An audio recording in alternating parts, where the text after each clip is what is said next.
Салам достор, көптөн бери видео чыгара элекмин. Акыркы видео ошо предохранитель теориясы жөнүндө болчу. Андан кийин ошо предохранительди кантип текшеребиз, ал жөнүндө видео чыгарып атам. Ошол жөнүндө бүгүн кыска кылып видео чыгарайын. Негизинен предохранителди текшериш үчүн ушундай индикаторлор керек. Индикаторлордун түрү бар. Мисал, могу светодиодный индикатор. Бул базарда баасы арзан эле, 250 сом, 200 сом. Ар түрдүү региондо, ар түрдүү ценада турат. Могу деле ошол 400 сомдон жогору турат.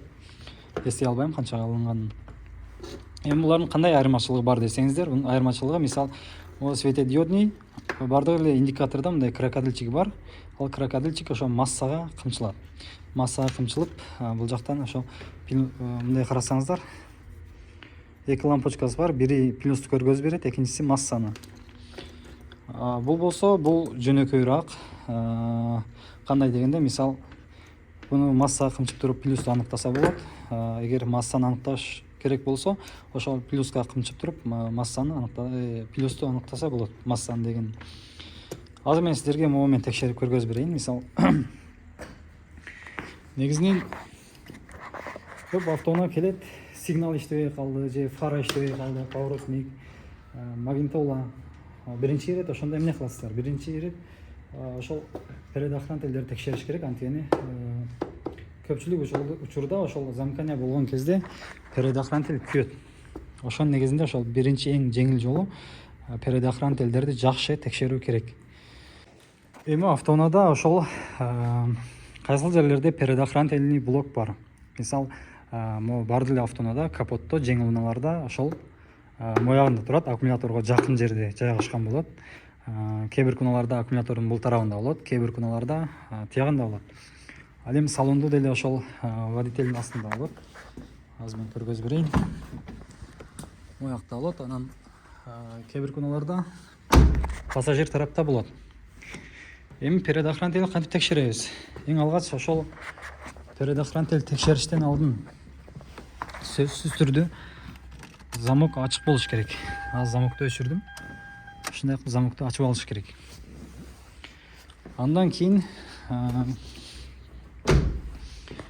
ушундай келип предохранитель блокту таап, аны аккуратно ачыш керек.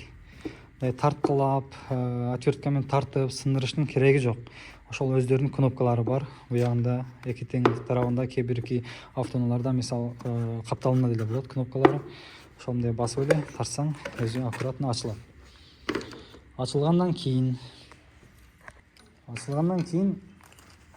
индикаторду массага кымчыйбыз. Эгер предохранительный блок автоунаанын аркы тарабында болуп калса, аккумулятордон алыс болсо, кузовго, моторго же генератордун сыртына ушундай жерлерге кымчытып текшерсеңиздер болот.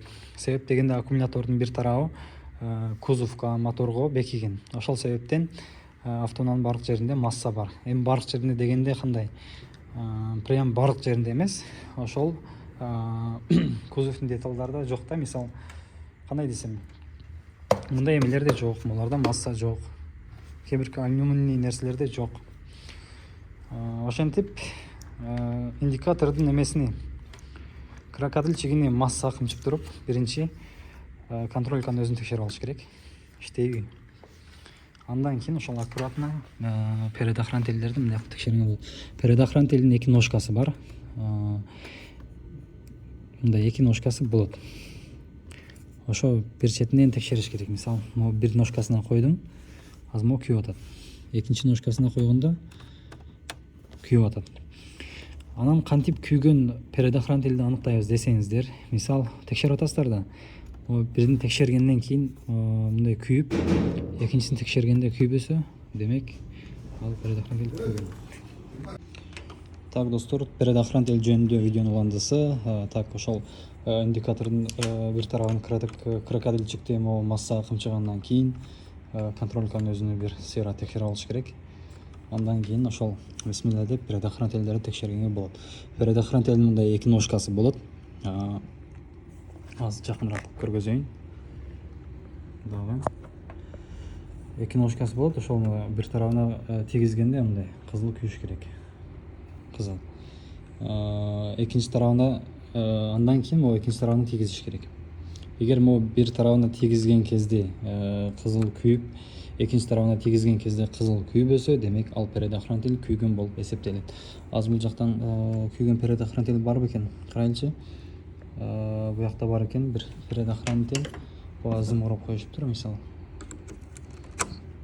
Мынакей. Зым ороп коюшкан. Азыр мен муну зымны алып туруп, кантип эмесин текшерем.